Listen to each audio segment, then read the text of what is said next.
जी हाँ दोस्तों, आखिरी सांस लेने से पहले सत्यपाल मलिक कर गए कुछ ऐसा कि फंस गए मोदी शाह। जाते जाते मोदी सरकार को फंसा गए। बहुत स्वागत है आप सभी का। आप देख रहे हैं द राजनीति का विशेष सेगमेंट खबर और विश्लेषण। मैं हूं जब्बार खान। दोस्तों, जाट समुदाय से आने वाले किसान नेता और कई राज्यों के राज्यपाल रहे सत्यपाल मलिक ने ऐसा क्या कर दिया जाने से पहले जिससे मोदी शाह की सरकार के लिए मुश्किलें ही मुश्किलें दिख रही हैं। आखिर मोदी शाह के ऊपर ऐसा कौन सा खुलासा उन्होंने कर दिया जिसको लेकर के ऐसी चर्चाएं हैं कि आगे आने वाले दिनों में मुश्किलें बढ़ सकती हैं। आखिर सत्यपाल मलिक ने आखिरी क्षणों में क्या कुछ ऐसा कर दिया जिसकी बुनियाद पर कहा यह जा रहा है कि जाते जाते मोदी और शाह को फंसा गए सत्यपाल मलिक। दोस्तों, सबसे पहले द राजनीति परिवार की तरफ से पूर्व राज्यपाल सत्यपाल मलिक को श्रद्धांजलि। दोस्तों, आपने देखा कि कैसे किस अंदाज में पुलवामा का अटैक हुआ, 40 जवान शहीद हुए। आपने देखा कि जम्मू कश्मीर में किस अंदाज में राज्यपाल के पास में कैसे कथित तौर पर मोदी शाह के इशारे पर एक ऐसी फाइल जिसको 300 करोड़ रुपए हस्ताक्षर करने के लिए सत्यपाल मलिक को मिल रहे थे, कैसे किस अंदाज में किसानों को लेकर कैसे मोदी को अहंकारी कहने तक की बातें आपने सुनी सत्यपाल मलिक की जुबानी राज्यपाल के पद को छोड़ने के बाद, और कुछ ऐसे आरोप जो राज्यपाल के पद पर रहते भी वो थे। मगर दोस्तों, सत्यपाल मलिक के जम्मू कश्मीर में राज्यपाल रहते हुए आर्टिकल 370 को समाप्त करने का फैसला 5 अगस्त 2019। अब इसे आप इत्तेफाक ही मानिए कि सत्यपाल मलिक जो कि उस वक्त राज्यपाल थे और उनका जब निधन हुआ तो तारीख भी 5 अगस्त थी 2025। दोस्तों, जाट समाज से आने वाले सत्यपाल मलिक ने राज्यपाल का पद छोड़ने से पहले और उसके बाद मोदी सरकार के खिलाफ जिस अंदाज में बगावती तेवर अपनाया, इस बीच में कहा यह गया कि जगदीप धनखड़ भी कुछ वैसा ही करने वाले हैं। बीजेपी और मोदी सरकार पर हमलावर जिस तरीके से सत्यपाल मलिक अंतिम दौर तक थे, और कई सारे लोग मोदी शाह की सरकार को क्रूर सरकार इसलिए भी बता रही है कि अंतिम क्षणों में जब सत्यपाल मलिक अस्पताल के बिस्तर पर दिन काट रहे थे, उस वक्त भी एजेंसियां मोदी शाह की सरकार की उनके खिलाफ जांच कर रही थी। बहुत सारे लोग इसे दयनीय बताते हैं, क्रूर शासन बताते हैं। दोस्तों, मगर उससे पहले सत्यपाल मलिक ने जो कुछ कहा, जो खुलासे किए, उनका यह तेवर जिस अंदाज का दिखा, शुरुआत से ही उनको ऐसे तेवर वाला बताया जाता है जिसके चलते खरी खरी बातें हमेशा सीधे सपाट अंदाज में वो कहते थे। मगर जाते जाते सत्यपाल मलिक ने मोदी शाह की सरकार के लिए मुश्किलें खड़ी कर दी, क्योंकि जाते जाते जो खुलासे उन्होंने किए उससे पूरा बीजेपी और एनडीए कुल तलमिलाया हुआ है। एक एक करके कुछ खुलासे आपके सामने बताते हैं जिससे पहले भी आपने सुना। नंबर 1, सत्यपाल मलिक ने पुलवामा हमले के लिए मोदी शाह को जिम्मेदार बताकर पूरे देश में सनसनी मचा दी थी। सत्यपाल मलिक ने साल 2023 में पुलवामा हमले को लेकर केंद्र सरकार पर सनसनीखेज खुलासा करते हुए कहा था कि 2019 के पुलवामा हमले में 40 सीआरपीएफ जवानों की शहादत केंद्र सरकार और गृह मंत्रालय की लापरवाही के कारण हुई, क्योंकि सीआरपीएफ ने जवानों के लिए हवाई जहाज या हेलीकॉप्टर की मांग की थी, लेकिन सरकार ने इसे खारिज कर दिया था, जिस कारण मजबूरन जवानों को सड़क मार्ग से जाना पड़ा था और फिर आतंकियों ने हमला कर दिया। लेकिन इससे इतर सत्यपाल मलिक ने इस मुद्दे पर जो बड़ा खुलासा किया वो मोदी शाह को लेकर के और चौंकाने वाला था। उन्होंने इस मुद्दे को प्रधानमंत्री मोदी और राष्ट्रीय सुरक्षा सलाहकार अजीत डोभाल के सामने उठाया था। वो कहते हैं कि मैंने उठाया तो इन लोगों ने मुझे चुप रहने के लिए कहा। दोस्तों, सत्यपाल मलिक अगर वाकई सच कहकर गए हैं तो फिर इसका मतलब यह है कि क्या देश सुरक्षित हाथों में नहीं है? क्या देश में अपनी सत्ता को बरकरार रखने के लिए यह सरकार राहुल गांधी के उस बयान को सही साबित करती है जिसमें उन्होंने कहा कि सेना के खून का सौदा किया गया? दूसरा खुलासा देखिए, जम्मू कश्मीर के राज्यपाल रहते हुए, दोस्तों राज्यपाल रहते हुए, राज्यपाल पद छोड़ने के बाद नहीं, रहते हुए एक और सनसनीखेज खुलासा करते हुए इन्होंने कहा था कि फाइलों पर हस्ताक्षर करने के लिए 300 करोड़ रुपयों की रिश्वत मुझे ऑफर हुई थी, और इसमें किरू हाइड्रोइलेक्ट्रिसिटी प्रोजेक्ट से संबंधित एक फाइल भी थी। मगर उन्होंने इस पेशकश को ठुकरा दिया था और भ्रष्टाचार की शिकायत प्रधानमंत्री को की थी, जिसके बाद टेंडर रद्द कर दिया गया। रिश्वत ऑफर करने का आरोप उन्होंने आरएसएस के एक बड़े नेता, देश के एक बड़े उद्योगपति पर लगाया। मगर दोस्तों, जब मैंने इस मुद्दे पर उस वक्त अलग अलग लोगों से समझने की कोशिश की तो ये बताया गया कि मोदी की सहमति से संघ के राम माधव और देश के बड़े उद्योगपति अनिल अंबानी ने रिश्वत की ऑफर की थी। ऐसी खबरें सोशल मीडिया पर तैरी भी थी। दोस्तों, सत्यपाल मलिक ने खुद कहा था कि जब वो जम्मू कश्मीर के राज्यपाल थे और एक दिन जब वो नहा करके बाथरूम से निकले तो एक बड़ा नेता उनके घर उनसे मिलने के लिए आया। वो चाहता था कि एक फाइल पर मैं दस्तखत कर दूं और इसके बदले 150 करोड़ रुपए मिलेंगे, लेकिन उन्होंने साफ इनकार कर दिया। बाद में ये भी कहा कि इसकी जानकारी प्रधानमंत्री मोदी को दी थी, लेकिन उसके बाद क्या हुआ दोस्तों? क्या मोदी सरकार ने उसकी कोई इंक्वायरी कराई? दोस्तों, इंक्वायरी हुई किसकी? सत्यपाल मलिक की। तीसरा बड़ा खुलासा, सत्यपाल मलिक ने मोदी सरकार पर किसानों की मांग को जानबूझकर नजरअंदाज करने का भी आरोप लगाया था। दोस्तों, सत्यपाल मलिक ने 2020-21 में खुलकर किसानों के साथ में खुद को खड़ा किया, किसानों के आंदोलन का खुलकर समर्थन किया। ऐसे में मोदी सरकार के लिए असहज करने वाली स्थिति बनी।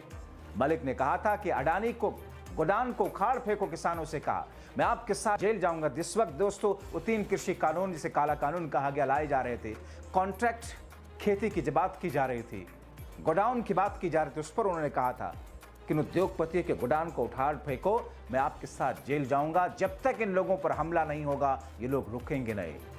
यानी कि दोस्तों, सत्यपाल मलिक राजनीतिज्ञों की तरह से अंदर कुछ बाहर कुछ लीपापोती नहीं करते थे। दोस्तों, सत्यपाल मलिक ने तो प्रधानमंत्री नरेंद्र मोदी को अहंकारी तक बता दिया था। जनवरी 2022 में सत्यपाल मलिक ने मेघालय का गवर्नर रहने के दौरान, पद छोड़ने के बाद नहीं, मेघालय के गवर्नर थे उस वक्त, तभी कहा था कि मोदी अहंकारी हैं। एक इंटरव्यू में प्रधानमंत्री मोदी को अहंकारी और बेशर्म कहकर संबोधित किया। मलिक ने दावा किया था कि उनकी मुलाकात में 5 मिनट के भीतर ही उनसे झगड़ा हो गया। जब उन्होंने किसानों के मुद्दे पर बात करने की कोशिश की, उन्होंने कहा था कि वो बहुत घमंड में थे। जब मैंने कहा कि कुतिया मरती है तो आप चिट्ठी लिखते हो, हमारे 700 लोग मर गए, मलिक ने कहा कि मोदी ने किसानों के पड़े रहने देने की बात कही थी। दोस्तों, अगर वाकई सत्यपाल मलिक के इन आरोपों में वाकई सच्चाई है तो देश के इतिहास में मोदी और शाह से बड़ा क्रूर क्या प्रधानमंत्री और गृह मंत्री कोई आया होगा?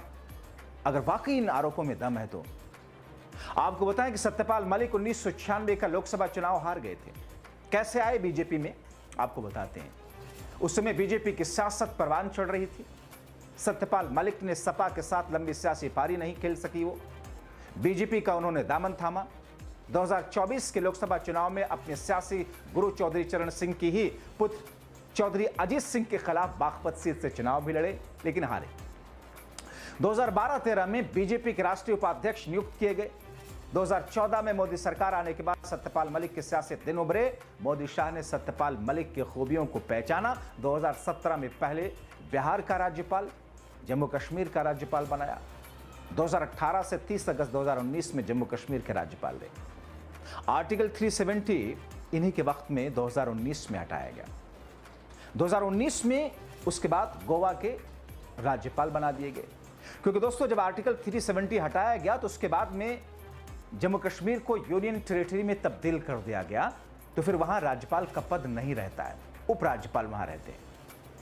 सत्यपाल मलिक फुल फ्लेज राज्यपाल थे, उनके बाद में अब उपराज्यपाल है। 2019 में ही गोवा के राज्यपाल बने, 20 में मेघालय के राज्यपाल नियुक्त किए गए। और जब मेघालय के राज्यपाल पद से हटने के बाद खुलकर मोदी सरकार के खामियों पर बोलना शुरू किया, पूरा एनडीए कुनबा तिलमिलाया हुआ था। अब आज इस बीच में लोग उम्मीद कर रहे हैं कि शायद और काश जगदीप धनखड़ अपनी रीढ़ की हड्डी को मजबूत कर सकें, कुछ तेल मालिश लगा करके, शायद वो कुछ बोल सकें। उनके साथ जो गलत हुआ सो हुआ, देश के साथ क्या गलत हुआ, क्योंकि अगर पुलवामा करवाया गया या पुलवामा किसी की लापरवाही की वजह से हुआ जिसमें 40 जवानों की शहादत हुई, तो फिर ये देश के साथ गद्दारी है।